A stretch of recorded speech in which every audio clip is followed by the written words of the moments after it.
Stephanie. Today, I want to talk about something that I love that books do. It always makes for the greatest books. Stay tuned for later in the video because I'm going to give some recommendations on which books do exactly this. Let's dive in. So what I really love in books is when they give you that sense of the passage of time.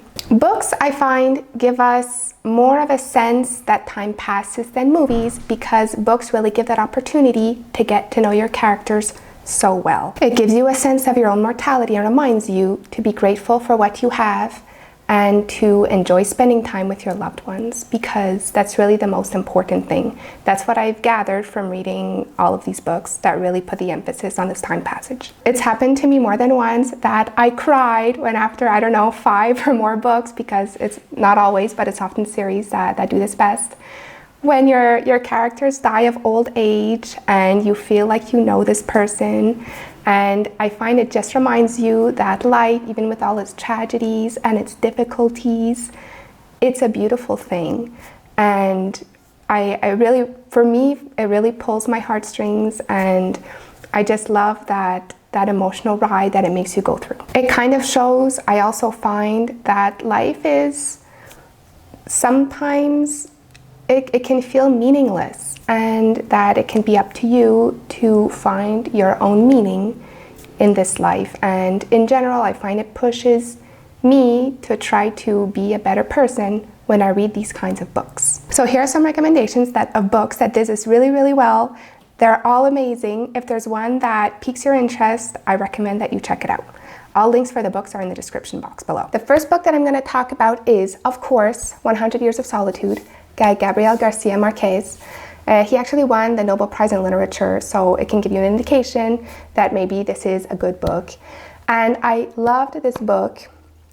I remember when I was in college, I had this literature teacher, and at that point I hadn't read the book yet. And sometimes, you know, she would go off on a tangent and she would say, "Oh, 100 Years of Solitude." I just love that book, and just her passion and the way her eyes would lit up.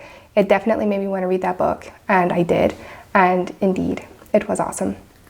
And that book, you see it's a family, and so they even provide the family tree, and you can see you know, what happens in the family and all that, and how things are forgotten, and how things that were once loved are cast aside and forgotten, and it gives you such a sense of nostalgia. And I just loved it. Check it out. Another book, or book series I should say, that does a really good job on showing the passage of time like this. And this is really good if you like more fantasy. I mean, it's not too fantasy, but it is a little bit fantasy. It's also historical fiction, but really heavy on the fiction part. Is the Camulod Series by Jack White. Really good. Me personally, I love all that King Arthur stuff. And in my opinion, he's one of the best that pulled this off.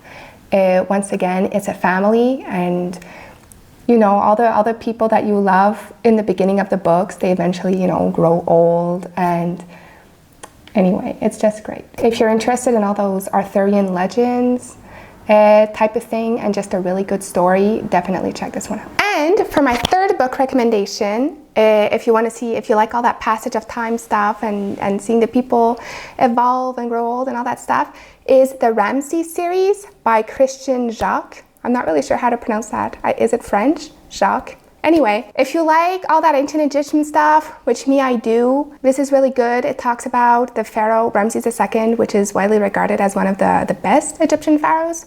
And so it's historical fiction, really heavy on the fiction. It's super entertaining, really light read.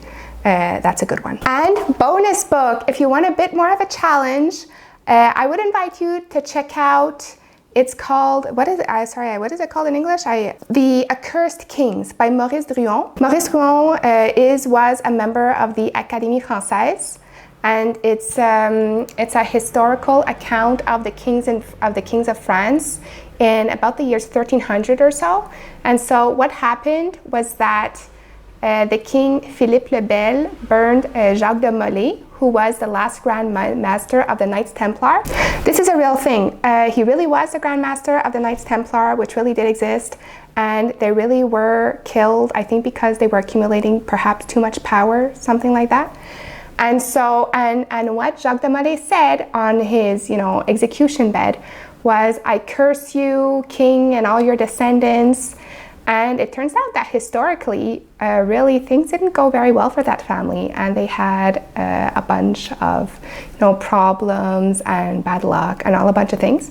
And so that series details that account. It's very, very that those books are a bit more difficult to read, but it's also really rewarding. Lots of details, and since this is more based on research, it really does give you a better historical account. So that's if you're interested in that. And so this is it for that video. I hope you liked it. Thank you for watching, and see you next time. Bye.